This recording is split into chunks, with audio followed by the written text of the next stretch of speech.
Hello everyone, welcome to For Nurses Preparation YouTube channel. I am Ritu. Let's start today's psychological behavioral sciences question. Question number 1 is, who first used the term psychology? निम्न में से psychology शब्द का सर्वप्रथम प्रयोग किसने किया था? Options are A Rudolf Goeckel, B S Freud, C. Aristotle or D. Wand. Correct option is option number A, that is Rudolf Giocel. Psychology word का प्रयोग सर्वप्रथम 1590 में रुडोल्फ गियोकल के द्वारा किया गया था और साइकोलॉजी को आज के मॉडर्न ज़माने में व्यवहार एवं अनुभूति का विज्ञान माना जाता है.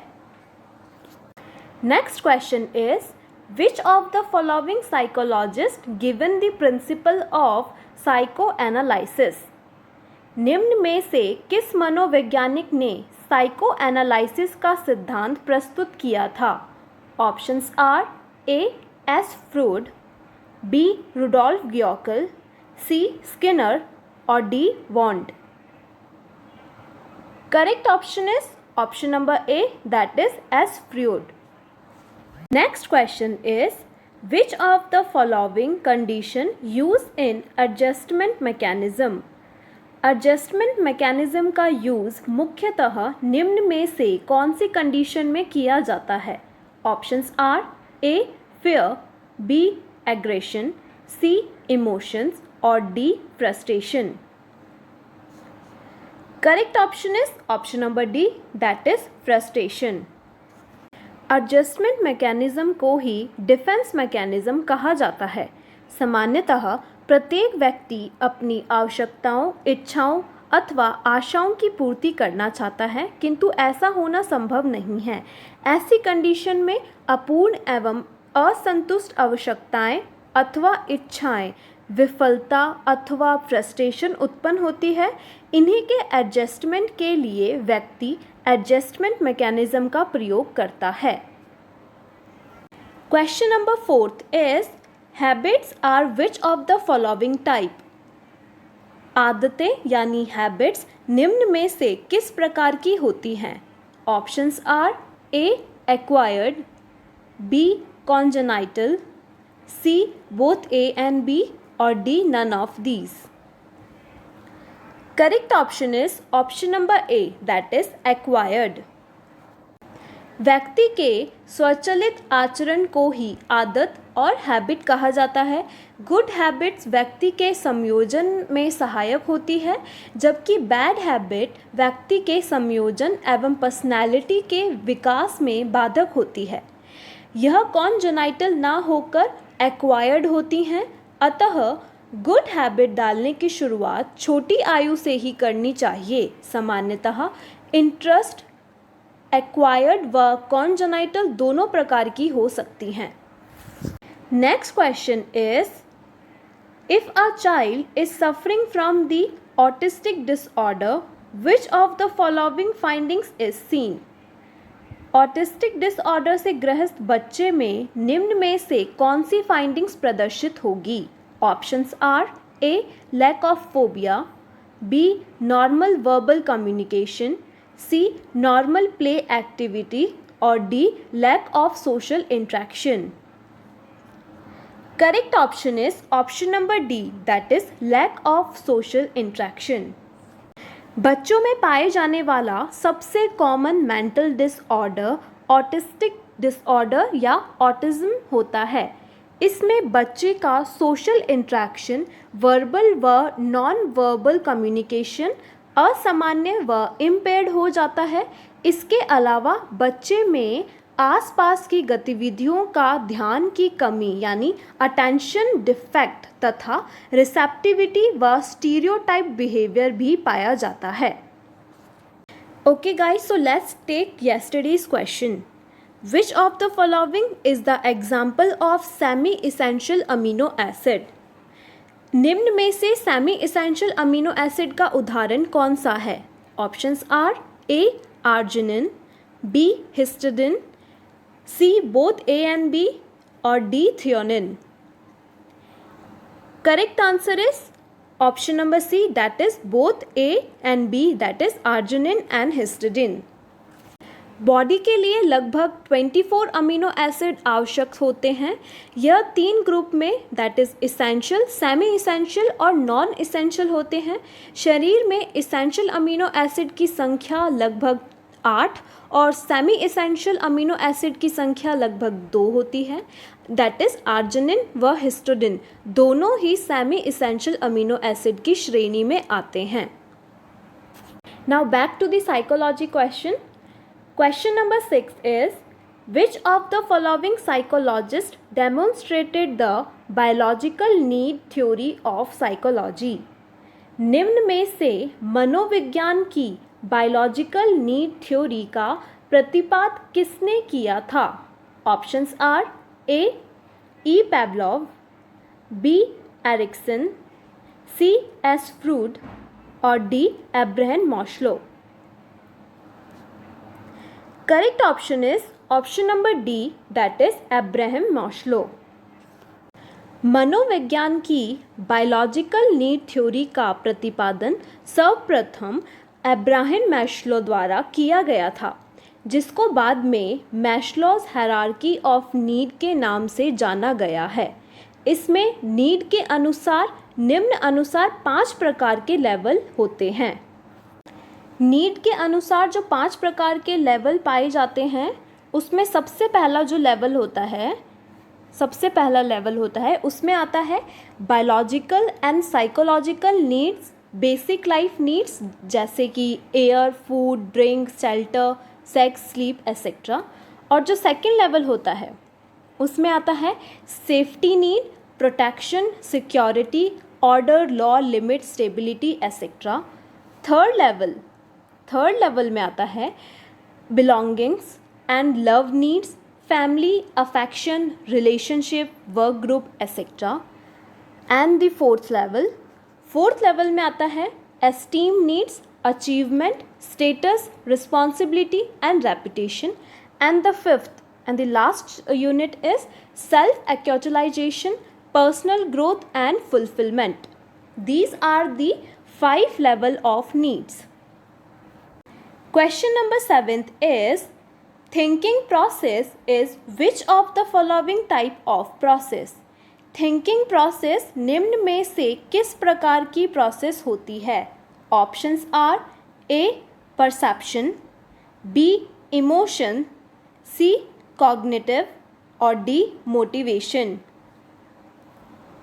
Correct option is option number C, that is cognitive. Thinking एक जटिल कॉग्निटिव मेंटल प्रोसेस होती है जिसको सीखना, स्मरण, कल्पना आदि से अलग करना बहुत कठिन है। रॉस के अनुसार थिंकिंग मानसिक क्रिया का कॉग्निशन पहलू होता है। यह मन की बातों से संबंधित और मेंटल प्रोसेस होता है। इसके अलावा जॉन ड्यू के अनुसार और इसकी रीजनिंग के अनुसार विवेक युक्त और स्पेक्युलेटिव थिंकिंग बताया गया है। Next question is, which of the following first conduct the dog and bell experiment? निम्न में से डॉग एंड बेल एक्सपेरिमेंट सबसे पहले किसके द्वारा कंडक्ट किया गया था? Options are A Ivan Pavlov, B Skinner, C Aristotle और D Hippocrates. Correct option is option number A, that is Ivan Pavlov. Ivan Pavlov ने सर्वप्रथम कुत्ते पर बेल एक्सपेरिमेंट का प्रयोग करके लर्निंग का क्लासिकल कंडीशनिंग थ्योरी का प्रतिपादन किया था। इसके अनुसार व्यक्ति या जानवर भी कंडीशन रिस्पॉन्स और रिफ्लेक्स प्रदर्शित करते हैं, मतलब विशेष प्रतिबंध कंडीशन के द्वारा भी लर्निंग प्रोसेस संभव है। Next question is, in which of the following level the prevention of mental health education is placed? निम्न में से मेंटल हेल्थ एजुकेशन को बचाव और प्रिवेंशन के कौन से लेवल के अंतर्गत शामिल किया जाता है? Options are A primary, B secondary, C. tertiary, or D. all of the above? Correct option is option number A, that is primary. Disease और डिसऑर्डर के प्रिवेंशन के मेनली 3 लेवल होते हैं. First is primary level. इसमें specific protection व health promotion आता है. इसके अलावा मेंटल हेल्थ एजुकेशन भी इसी लेवल में आती है.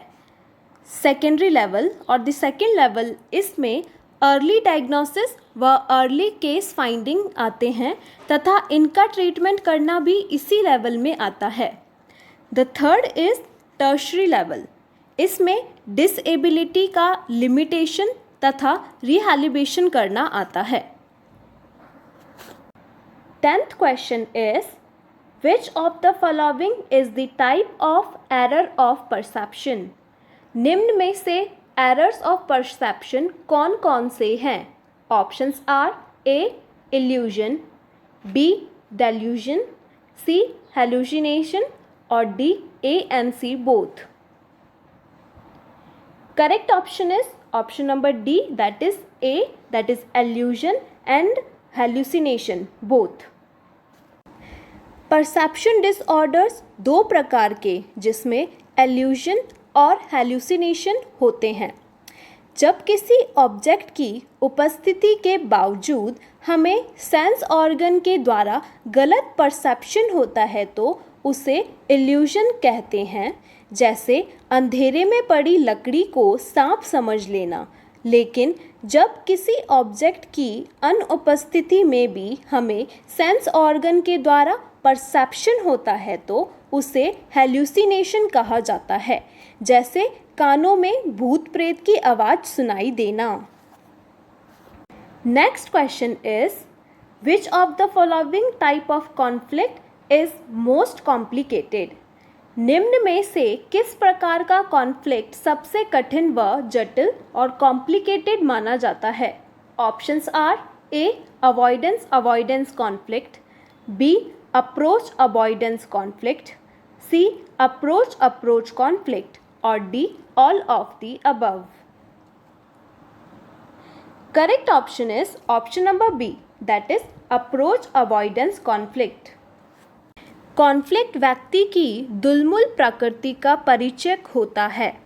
यह मुख्यतः 3 प्रकार का होता है. फर्स्ट, स्वीकार स्वीकार द्वंद्व यानी approach approach conflicts. Second is तिरस्कार तिरस्कार द्वंद्व, avoidance avoidance conflict. Third is स्वीकार तिरस्कार संघर्ष यानी अप्रोच अवॉइडेंस कॉन्फ्लिक्ट्स. यह सबसे मोस्ट डिफ़िकल्ट प्रकार का कॉन्फ्लिक्ट होता है क्योंकि इसमें व्यक्ति सबसे ज़्यादा परेशान हो जाता है. Next question is mental mechanism is also known as which of the following name. Mental mechanism को निम्न में से और किस नाम से जाना जाता है? Options are A mental dynamics, B adjustment mechanism, C defence mechanism और D all of the above. Correct option is option number D, that is all of the above. मनोरचनाओं को mental mechanism, mental dynamics, adjustment mechanism, defence mechanism आदि नामों से जाना जाता है. यह स्वस्थ और रोगी अवस्थाओं के बीच की कंडीशन होती है. इसके सामान्य मात्रा में यूज़ करते रहने पर व्यक्ति को कोई हानि नहीं होती है, परंतु इनका अत्यधिक बढ़ जाना मेंटल हेल्थ के लिए हानिकारक भी होता है. असामान्यता अबनॉर्मलिटी को सूचक भी माना जाता है. Next and the last question of this video is if a mental age and chronicle age of a child is same, then what is the IQ of this child? जब किसी बच्चे की मेंटल एज व Chronicle as सामान्य होती है तो बच्चे की IQ निम्न में से कौन सा होगा? ऑप्शंस आर ए 90, बी 100, सी 110 और D 120. Guys, if you know this answer, comment down below on the comment section. I will tell this answer tomorrow with explanation. That is all for today's video. Guys, if you want me to make any particular question related video, you can comment down below on a comment section. Thank you again for watching this entire video. I hope you all like this. If you like it, hit the like button, share and subscribe to our YouTube channel. I'll see you tomorrow.